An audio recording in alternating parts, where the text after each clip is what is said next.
이제 일본 얘기 한번 가볼게요.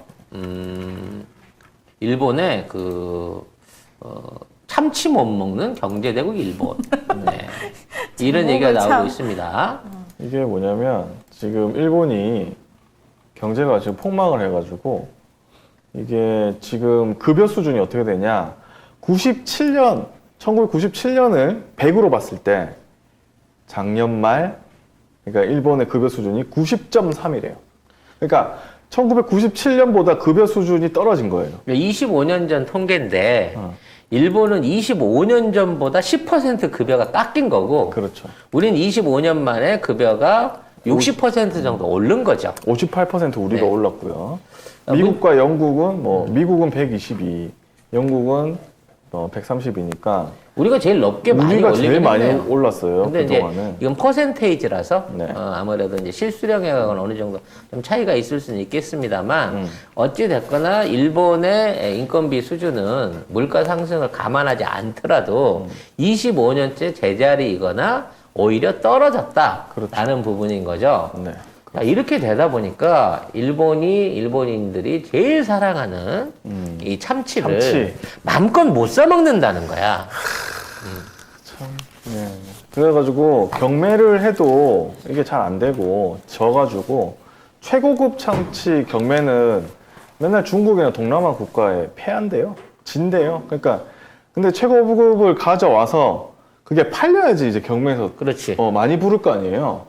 근데 그게 안 되는 거지. 자기 가격이. 시장에서 팔 자신이 없으니까 내수에 자신이 없으니까 경매 자체에서 옛날처럼 고가를 못 부르고 그렇죠. 또 이제 원래 그런 말이 있어. 중국이 맛을 들이면 나만 하는 게 없다고. 소고기고 치즈고 와인이고 중국에서 한번 열풍이 불면 싹쓸이가 되거든요. 어허. 근데 한 5년 전에 이제 참치가 한번 떴어요. 왜 떴죠, 갑자기? 그냥 그냥? 어, 그냥? 먹고 살만 하니까 참치가 고급 어종이다 그래갖고 이제 참치가 뜬 거야. 근데 문제는 유행이 지나서 이게 끝나야 되는데 중국은 유행을 타면 그 유행이 그대로 유지가 되면서 새로운 걸 잡아먹으러 가요. 그래서 한 번씩 건드릴 때마다 전 세계에서 그 종자 자체를 싹쓸이를 해버리는 거예요. 그렇게 되다 보니까 일본은 당분간 참치는 이제 못 사 먹는 꼴이 될 거다라고 봐지고 있는 거고요. 그러니까 거의 30년째 소득 수준이 30년째 똑같은 자리다. 그래서 지금 지금 일본에서 가장 이제 괜찮아지는 건 뭐냐면 백엔숍. 우리나라 치면 다이소. 천냥백화점. 천원백화점 이런 거예요. 그게 성장하고 있는 유일한 지금 그 제품, 기업, 근데 이제 사업이라고 합니다. 참치와 더불어 일본인이 가장 사랑하는 재료 중에 하나인 대게가 또다시 이 가격이 올라갔고 네. 일본인들한테 그림의 떡이 됐다는 거죠. 그 대게를 제일 많이 갖다 먹고 있는 나라 어딜까요? 중국이에요? 대한민국. 아, 우리나라예요? 네. 왜? 놀랍게도 대게와 킹크랩들이 주로 이제 러시아산 이런 쪽으로 그쵸, 거의 가는데 러시아산. 이게 전부 한국으로 들어와요. 오. 왜냐면 두 가지 원인이 있습니다. 일단 한국엔 살아서 들어옵니다. 그러니까 살아서 들어올 수 있는 이 콜드 체인 유통망이 돼 있는 거야. 걔를 살려서 보낼 수가 있어. 그리고 한국에서는 살려서만 보내면 가격이 3배, 4배입니다. 근데 더욱 놀라운 건 살려서 데리고 온 걸 확인하고 바로 죽여서 먹어버리죠. 그러니까 굳이 그럴 거면 왜 살렸냐? 그러게, 그냥 냉동해서 오면 돼. 어차피 삶아 먹으려고 시작한 거면 굳이 이거를 왜 살렸냐라고 하는데 한국인의 이 식도락 문화가 이날 살은 건 눈으로 확인해야 되는 거야. 긁고 난 다음에 바로 삶는 거야. 그렇지. 맞아. 그런 이렇게 거 되다 눈으로 보니까 확인해야지. 평균적으로 대게값이 예전에는 살아있는 생물 기준이 아니라 냉동을 기준으로 했기 때문에 키로당 15,000원에서 2만 원 선이 유지가 됐었는데 이게 한국 사람이 산 것만 찾는다더라 하니까 제일 좋은 상품계들은 전부 한국으로 오고 있는 거야. 그렇구나. 그리고 이제 파손이 됐거나 그러니까 다리가 떨어졌거나 죽었거나 이런 것들은 이제 통조림이나 가공용이 돼갖고 다른 나라로 팔려나가는 거죠. 이 루트가 안 바뀌는 거예요. 그래서 결과적으로 지금 우리나라 대게가 지금 출시가 되고 있습니다만 우리 대게나 수입 대게나 가격이 똑같아요. 키로당 5만 원, 6만 원 선을 유지를 하고 있습니다. 키로당? 네. 이게 마리로 따지면 10만 원이 넘는 거예요. 킹크랩 30만 원쯤 되는 거야, 큰 거는. 근데 쯔양은 그거를 혼자서 2마리를 먹잖아요. 네. 갑자기 가쁜 쯔양을. 그 쯔양이 얼마 전에 나와서 킹크랩 큰 거 2마리를 가위 하나 들고 순식간에 먹어 치우더라고. 그럼 한 60만 원에서 70만 원을 그냥 앉은 자리에서 먹은 거거든요. 그러게 돼. 근데 우리나라 대부분 사람들이 그 기마이를 한 번씩 쓴다는 거죠. 연주 아나운서도 좀 잘 먹습니까? 저는 많이는 못 먹고 먹는 걸 좋아하죠. 근데 주변에서는 저한테 아니다, 너 많이 먹는다 라고 평가를 하더라고요. 쯔양보다는 적게 먹. 그럼요. 그분은 네. 너무 잘 먹던데요. 네. 우리 이 먹방 인재를 키워가지고 네. 언젠가 우리 이제 쯔양하고 1대1 대결을. 그렇지. 쯔양에 버금갈 수 있는 먹방 인재를 키워가지고 네. 나중에 도장 깨기를 하는 거야. 송작가 TV 스튜디오에 모셔놓고 누가 더 많이 먹나. 네, 먹방 인재 모집합니다, 여러분. 네, 새로운 변화를 콘텐츠. 키워야죠. 네? 먹방 인재로. 저를요. 아니, 다크호스로 이제 키워가요. 왜냐면 한 선수만 키우면 나태해지니까. 그럼요. 여러 선수들을 두고 트레이닝해서 자 타도 찌양을 할 수 있는 먹방 인재를 키워야 될 것 같습니다. 어쨌든 결국은 지금 최상급 참치 대게 뭐 이런 거는 일본한테 못 가고 결국 일본인들 밥상에 올라오는 거는 저렴한 질 떨어지는 식재료들만 올라온다. 이렇게 얘기를 하고 있고, 뭐, 최신형 아이폰 가격이 어떠냐면, 지금 얼마죠? 한 100 몇십만 원 하는데? 그렇죠. 얼마죠? 120? 120? 130 정도 하나. 그게 일본인 평균 월급의 45%래요. 이렇게 말하니까 일본인 평균 월급이 얼마인지 딱 이게, 그죠. 네, 생각이 되네요. 평균 월급 우리랑 비슷해요.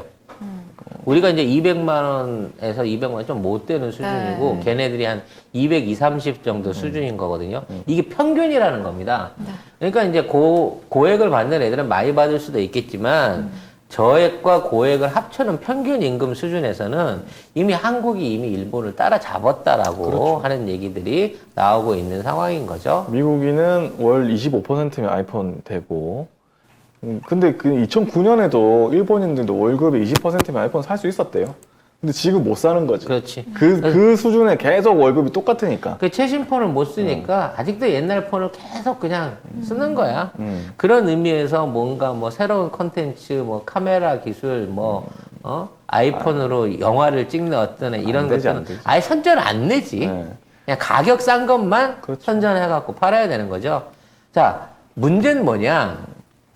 이러한 임금 수준과 소비 수준은 그 나라의 내수 경제를 결정짓는 매우 중요한 요소라는 겁니다.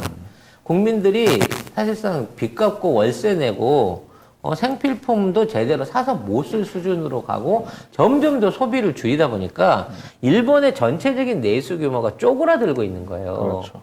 일본은 자기들 스스로 1억이 넘는 인구가 있어서 내수만으로도 일본 경제를 돌릴 수 있다고 큰 소리를 쳐왔는데 그 내수마저도 붕괴된다고 치면 일본은 뭐를 먹고 살 수 있을 거냐는 얘기죠. 그러니까 이 기사에서는 이 애니메이션 인재들도 중국으로 간답니다. 그러니까 뭐 일본이 지금 애니메이션 사업이 뭐 엄청나다 이렇게 얘기를 하면서 막 자기네들 자랑을 하고 있지만 지금 뭐 보면은 다 중국으로 빼가고 있고 중국이 월급이 더 많대요. 그래가지고 중국 텐센트 계열사가 출자한 일본 현지 애니메이션 제작사 인력이 3배가 늘었답니다. 결국 중국이 자본으로 갖고 일본에 있는 애들을 고용해서 쓰고 일본 시장을 타켓으로 하지 않는 중국 시장을 타켓으로 하는 만화를 만들고 있다는 얘기예요. 기술자만 빼서 쓰는 거죠. 그렇죠. 마찬가지로 모바일 웹툰의 시장 안에서는 우리가 전 세계를 다 휩쓸었거든요. 다음과 그렇죠. 네이버가. 그럼 감히 비교의 대상이 없어요. 웹툰이라고 하는 거 안에서는. 중국은 폐쇄적이라서 뭐 통계에서 잘 통용이 안 되긴 합니다만 앞으로 국제적인 장벽을 넘어서는 언어와 어떤 문화의 장벽을 넘어서는 콘텐츠 및 소비 분야 무엇 하나도 앞으로 일본에서 성공할 수 있는 게 없다는 거지. 그러니까 영화 개봉을 해도 일본에 가는 건 제일 늦게 가거나 아니면 돈이 안 돼. 규모를 줄이는 방식으로 가는 거예요. 근데 다른 국가들은 한국에 와가지고 이러한 콘텐츠를 베타 운영해 보기를 원하죠. 그렇죠. 한국인한테 맥히면, 한국이 트렌드에 맞추면 전 세계에서 히트가 된다라고 하는 일종의 리트머스가 돼주고 있는 거거든요. 뭐 넷플릭스나 뭐 애플 TV나 다 한국에서 오리지널 만들고 있지 않습니까? 네. 오늘 판매를 저희가 팔아야 하는 제품은 바로 이 ILE 마스크입니다. 이 마스크 같은 경우에는 안에가 이렇게 얇아 보여도 4겹으로 돼 있다고 하더라고요. 아, 네. 진짜 얇아 보이는데 이 안에 4겹 쿼드 마스크라고 불린다고 하더라고요. 그렇죠. 일명. 그래서 걸러내야 될 것들을 정확하게 4단계로 예. 걸러주는 거잖아요. 공기 중에 있는 많은 오염 물질을 자연스럽게 차단을 해줄 수 있는 그런 그쵸, 제품이라고 그쵸. 보시면 돼요. TT에 실험을 의뢰했는데 KF94와 동일한 등급의 시험을 누설률 시험, 그리고 분진 포집효율 시험, 안면 붓기 시험을 해서 KF94와 동일한 성능을 가진 마스크라고 보시면 됩니다. 친환경 재사용 마스크잖아요. 환경도 생각하고 나도 생각하고 우리 모두를 생각하는 정말 일석이조의 마스크가 이 ILE 마스크잖아요. 그러면 ILE 쿼드 마스크의 장점을 한번 말씀을 드릴게요. 네. ILE 쿼드 마스크의 장점은 첫 번째, 향균 안감이 있습니다. 오. 이 향균 안감이 에어로 15 향균 안감으로서 99% 향균의 효과가 있다고 보시면 돼요. 99%의 향균 효과라고 말씀하셨죠. 당연히 인증서도 오. 포함이 되어 있고요. 네. 이 겉감에도 향균 효과가 있는데 거기에 발수 코팅까지 했습니다. 어머, 자, 여러분 밑에 안 쏟아지는 거 보이세요? 여러분 보이시나요? 전혀 지금 물이 통하지 전혀, 못하고 아예 마스크 자체에 물이 흡수가 안 되고 있습니다. 여기가 지금 예. 물기가 아까 여기 하나도 없습니다. 이만큼 부었거든요. 근데 여기에는 그냥 산뜻해요. 진짜 발수 코팅이 잘 되어 있는 게 느껴지고 끈을 조절해서 얼굴 사이즈에 맞춰서 쓸 수 있게 와이어 링이 들어가 있습니다. 레드닷 디자인 어워드에서 네. 본상을 수상한 작품이에요. 자, 지금까지 친환경 재사용 마스크 ILE였습니다. 안녕. 이번 주말에 이제 지옥이라고 6부작 그 넷플릭스 드라마 저 아직 안 봤는데. 출시되자마자 하루 만에 전 세계 1위에 등극을 했어요. 근데 웃긴 거는 일본 순위거든요. 제가 가져온 거는 일본 넷플릭스 TV쇼 순위인데, 자 어떻습니까? 1위가 오징어 게임, 2위가 연모라는 우리나라 넷플릭스, 그렇죠. 그다음에 터치월 하트는 뭐죠? 진심이 달다 TVN 드라마고, 그렇죠. 이게 4번, 이게 지옥, 지옥이죠. 이번에 올라온 지옥. 네. 그다음에 크래시 랜딩 온 유는 이게 그거지. 사랑의 불시착. 네. 아직도 사랑의 불시착이 5위네요. 그리고 6위가 이제 일본 애니메이션, 3년 전에 올라온 일본 애니메이션이고, 7위가 이태원 클라스, 네. 8위가 갯마을 차차차, 9위가 마이네임, 네. 10위가 너를 닮은 사람, JTBC. 결국 1위부터 10위까지 네. 9개가 한국 우리나라. 드라마인 거야. 이게 현실입니다, 일본에. 그러니까. 네. 옛날에 일본 영화 막 엄청 유명했잖아요. 우리도 저렇게까지 못 보는데 우리 나도 드라마 다 안 봤어, 아직. 폭식을 하네. 나도 저거 몇 개 연모 저런 거 못 나도 봤는데 안 봤어요. 유치해가 안 본 게 너무 많아. 네. 참, 세상에.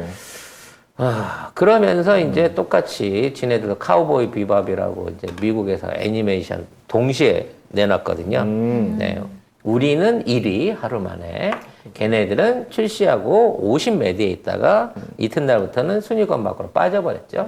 안 본다는 거예요. 그렇죠. 네. 결국 문화 콘텐츠 부분 안에서 한국이 사실상 전 세계를 현재로서는 장악하고 있다고 봐야 됩니다. 그렇습니다. 네. 사실 지옥이 안 나왔으면 오징어 게임이 앞으로도 계속 이길 거예요. 왜냐면 오징어 게임의 누적 그 스트리밍 시간이 얼마인 줄 알아요? 몇 시간인데? 16억 시간이야. 이게 불과 한 달 만에 16억 시간을 쌓았거든. 근데 2등 드라마가 몇 시간인 줄 알아요? 5억 시간이야. 차이가 많이 너무 나네요. 더군다나 5억 시간에 12부작이야. 근데 오징어 게임은 몇 부작이죠? 6부작인가 10부작인가? 9부작. 9부작인가 네. 9부작.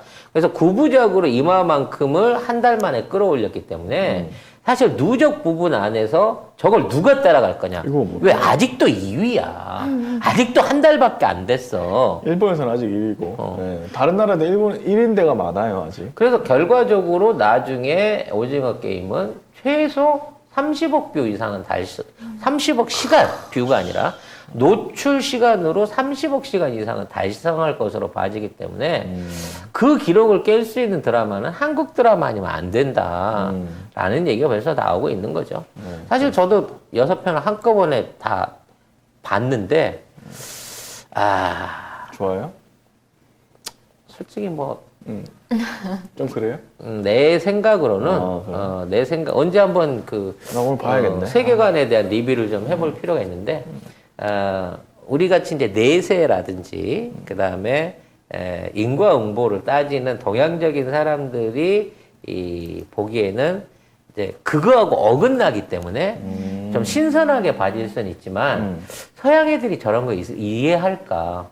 사후세계 그 다음에 인과응보, 그에 따른 벌과 아니면 나중에 보상 이런 것들에 대한 개념을 이해할까 싶은 생각이 좀 들더라고요. 근데 우리나라 시청자들 평보다 외국 시청자들 평이 더 좋아요. 근데 옛날 같으면 이게 뭐야 그랬을 텐데 오징어 게임이 워낙 이제 그 인기가 맛이 좋으니까. 들어가지고 새로 시작되는 프로그램이니까 그냥 보는 거야. 그러니까 평단이나 기대치가 오징어 게임보다 훨씬 높아요. 아니 근데 지금 생각해보면 우리나라도 뭐 다른 나라 영화 볼 때 그 나라 문화에 대한 이해를 좀 하고 보는 편이잖아요.